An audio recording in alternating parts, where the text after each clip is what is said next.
their rivalry forever changed the game of basketball. Their relationship is the focus of a new Broadway play entitled Magic Bird, which opened earlier tonight. Ladies and gentlemen, please welcome Larry Bird and Irvin Magic Johnson.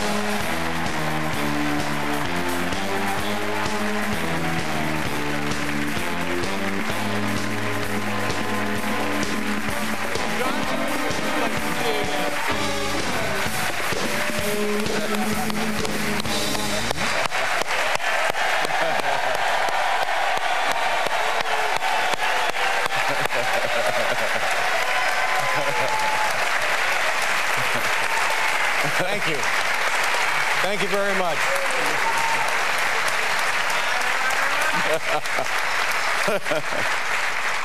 I saw the documentary the two of you did, and I guess it was produced by HBO. I'm right about that? I found it compelling. I found it moving. I found so much humanity in the production, and it stayed with me for quite some time. Now, you guys lived those lives. When you saw the documentary, did you have the same feelings, or was it just, oh yeah, that's us, that's what we did? Yeah, they did a great job of capturing our feelings and how we feel about one another, but it's really all about the competition. I mean, even today, if we could do something to compete against one another, I'd still like to do that. Yeah.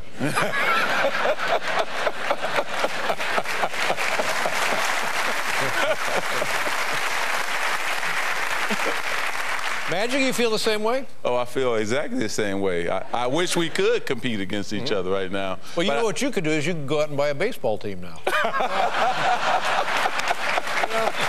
There you go. I thought about buying the Cardinals, but after finding out, I found out Urban paid over $2 billion for the Dodgers. I know the Cardinals are worth at least $500 billion. That's a little bit much. Yeah, that's crazy stuff.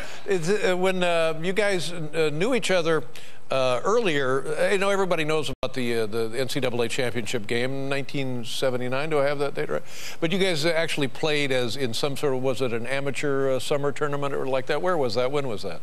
Well, it was in Kentucky, and that's the first time probably in both our lives that we actually sat on the bench. And I don't think neither one of us liked that at all. But because we were on the bench, David, and we got a chance to play against the starters every day and at nighttime at practice. And Larry and I were so upset we took it out on the starters. Right. So we beat them every single day, right? But Larry was a special cat because it proved to me this man could really play basketball. I'd heard about him, but I never saw him play live and in person, and he was incredible. I mean, he dominated, and that's what it's all about. So I went back home telling everybody, oh, this Larry Bird guy is for real. Right. But you guys were kids then. I mean, you're a little older than Magic, but you were, what, 17, 18, 19, in that range right in there when that happened? I think I was 19. Yeah. 19 or 20, and you're probably 18 or 19. Yeah.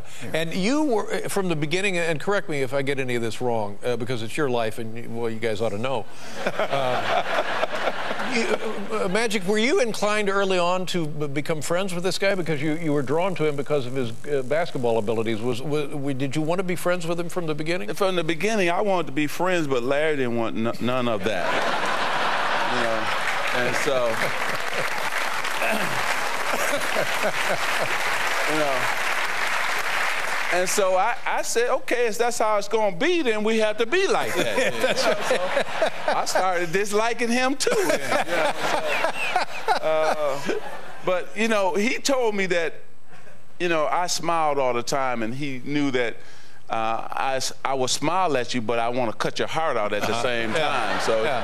He knew that that was part of my strategy, to get him, lure him in as my friend. So he didn't want to demonstrate any weakness by becoming your friend. Now, did you feel what his advances to being a friend, and you just rejected them? You were not interested? You didn't like him? I mean, what was your side of that? It's not like one of my old girlfriends, you know. I mean,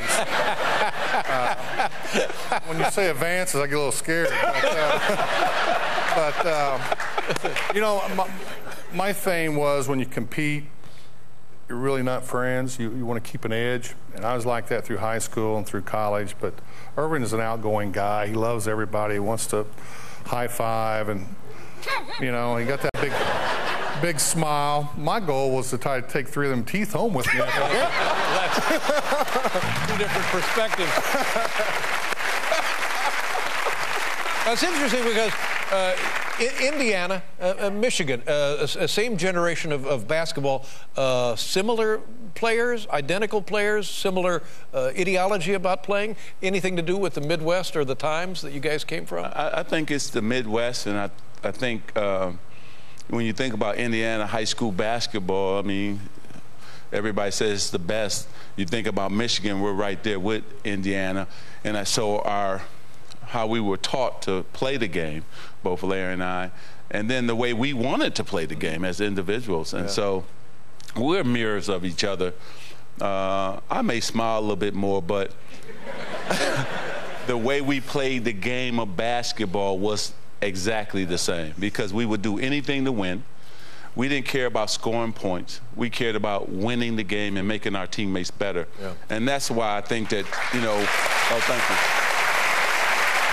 We were able to change not only basketball, but we were able to change the NBA too.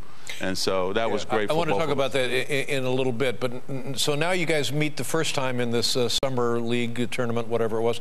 The next time is for the NCAA championship. Is that right? What did that? And it was like a 10-point loss. Am I right, Larry? Well, it was 10 point. Thank you, Dave. Yeah.